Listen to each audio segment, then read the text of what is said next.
મુંબઈ ખાતે આવેલા રાજગૃહ કે જ્યાં ડોક્ટર બાબા સાહેબ આંબેડકરના નિવાસ સ્થાને લાખો બહુજનની અસ્મિતાનું સ્થાન છે, ત્યારે આ રાજગૃહ પર 7 જુલાઈના રોજ અમુક અસામાજિક તત્વો દ્વારા હુમલો કરવામાં આવ્યો હતો,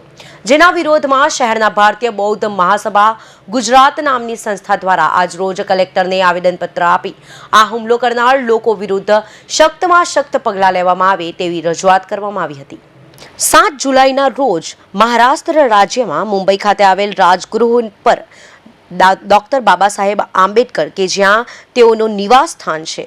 તે સાથે લાખો બહુજનની અસ્મિતાનું સ્થાન છે અને રાજગૃહ પર જે કંઈ અસામાજિક તત્વો દ્વારા જાહેરમાં 7 જુલાઈના રોજ હુમલો કરવામાં આવ્યો હતો તે હુમલાના તમામ આરોપીઓની ઉપર સખ્ત કડક કાર્યવાહી કરવામાં આવે તેવી માંગ સાથે આજ રોજ भारतीय बौद्ध महासभा गुजरात द्वारा कलेक्टर ने आवेदनपत्र आपी ते हुमलो करनार तमामने सख्तमां सख्त सजा आपवामां आवे तेवी मांग करवामां आवी हती। आज जो घटना घटी है 7 तारीख को मुंबई के अंदर, जहां बाबा साहब का स्थान था, वहाँ रहने का था, बहुत कुछ वर्षों से बाबा साहब ने उस जगह पे बैठ के इस देश के लिए क्या क्या किया, कैसा कैसा संविधान लिखा, क्या क्या लिखा, इस देश के हर जाति के लिए, हर समाज के लिए एकता करी, हर समाज के लोगों को उसको जीने का अधिकार दिया, हर धर्म के लोगों को उनका धर्म निभाने का अधिकार उस संविधान में लिखा था। और वो संविधान में मानो एक समान, ये है हमारी बुद्ध की पहचान। इसीलिए बाबा साहब ने भगवान बुद्ध का एक नया अवतार समझ के भगवान बुद्ध के चाल पे चल के ये देश का संविधान और शांति के मार्ग से बाबा साहब ने इस देश का संविधान लिखा और इस संविधान को आज वर्षों से भारत देश में नहीं विश्व में इस संविधान की मान्यता है। आज जो भी बड़ा प्रधान होगा, जो भी मुख्यमंत्री होगा, जो भी धारासभ्य होगा, वो जिस टाइम पे शपथ विधि में जाता है पहले बाबा साहब को याद करता है।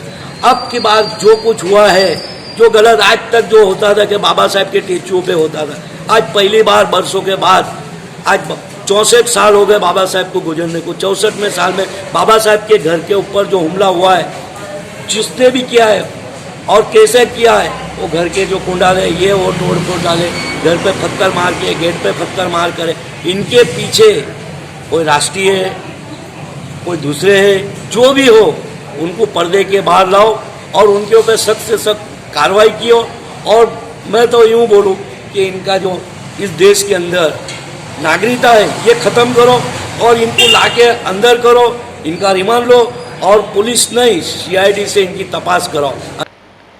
ભારતીય બંધારણના ઘડવૈયા ડોક્ટર બાબા સાહેબ આંબેડકર તેઓના નિવાસ સ્થાને આ બનાવ અંગે CBIના માધ્યમ દ્વારા તપાસ થવી જોઈએ, તેઓની ભારતીય નાગરિકતા રદ થવી જોઈએ, આ તમામ વ્યક્તિઓ સામે દેશદ્રોહીનો ગુનો દાખલ થવો જોઈએ અને ફાંસી જેવી કડક શિક્ષાનું પ્રાધાન્ય આપવું જોઈએ। ડોક્ટર બાબા સાહેબ આંબેડકરજીના પરિવારના સભ્યોને Z+ની સુરક્ષા આપવી જોઈએ તેવી તમામ માંગ આપેલ આવેદનપત્રમાં ભારતીય બૌદ્ધ મહાસભાના સભ્યો દ્વારા કરવામાં આવી છે અને કલેક્ટરની આગળ આ તમામ રજૂઆત કરવામાં આવી હતી। हम आज बहुजन समाज के सभी अग्रणी, सभी सामाजिक संस्थाओं के, राजकीय पक्ष के या धार्मिक समाज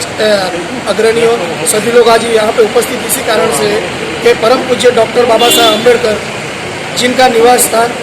राजगृह मुंबई के अंदर है और वहाँ पर 7 तारीख के दिन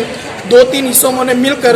जो वहाँ पे तोड़फोड़ की है, उनके घर पे पत्थर मारा किया है, जिस तरह से खराब कृत्य किया है, उसके विरोध में आज हम लोग यहाँ पे सूरत शहर कलेक्टर साहब जी को आवेदन पत्र देने आए कि भारत के घड़वैया डॉक्टर बाबा साहब आम्बेडकर जी के परिवार यानी बहुजन समाज के आज जो भी अस्मिता को ठेस पहुँची है, ऐसे लोगों के ऊपर कड़क से कड़क सख्त कार्यवाही हो, इनके ऊपर CBI की जाँच हो, इसको फांसी की सजा तक पहुँचाया जाए। और दूसरी बात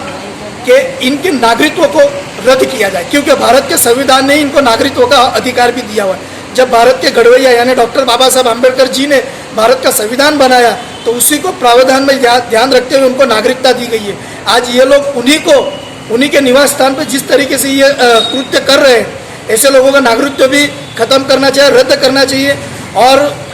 हम बौद्ध समाज के लोग हैं, बहुजन समाज के अग्रणी हैं और हम धम्म का प्रचार कर रहे हैं। हम शांत हैं, इसका मतलब ये नहीं कि हमें कुछ आता नहीं है, लेकिन हम धम्म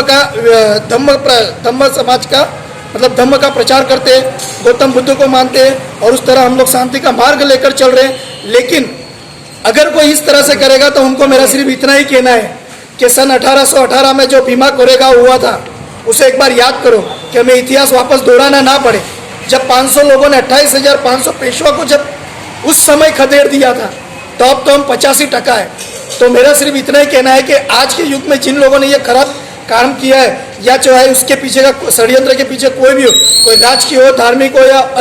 असामाजिक तत्व कोई भी हो, इनका पर्दाफाश किया जाए। इनके ऊपर सीबीआई की मांग है और हम सूरत शहर कलेक्टर माध्यम से गुजरात सरकार के माध्यम से महाराष्ट्र सरकार को रजूआत कर रहे हैं। આ સાથે જ આ તમામ બાબતની બનાવની પાછળ કયા અને કેવા પ્રકારના વ્યક્તિઓ અને આ બનાવ પાછળના ષડયંત્રોનો પર્દાફાશ કરવો જોઈએ તેમજ મહારાષ્ટ્ર પ્રશાસન જેટલું વહેલું બને એટલા વહેલા અને સમસ્ત બહુજન સમાજની અસ્મિતાને ઠેસ પહોંચાડી છે તેની ગુજરાત સરકાર દ્વારા મહારાષ્ટ્ર સરકારને આ આવેદન આપી રજૂઆત કરાઈ હતી। આમ જેમ બને તેમ વહેલા આ હુમલો કરનાર તમામ આરોપીઓને સખ્તમાં સખ્ત સજા આપવામાં આવે તેવી રજૂઆત ભારતીય બૌદ્ધ મહાસભા દ્વારા આજરોજ કલેક્ટરને આવેદનપત્ર આપી કરવામાં આવી હતી। કેમેરામેન રવિ વેન્ડે સાથે bureau report, Hind TV news, Surat.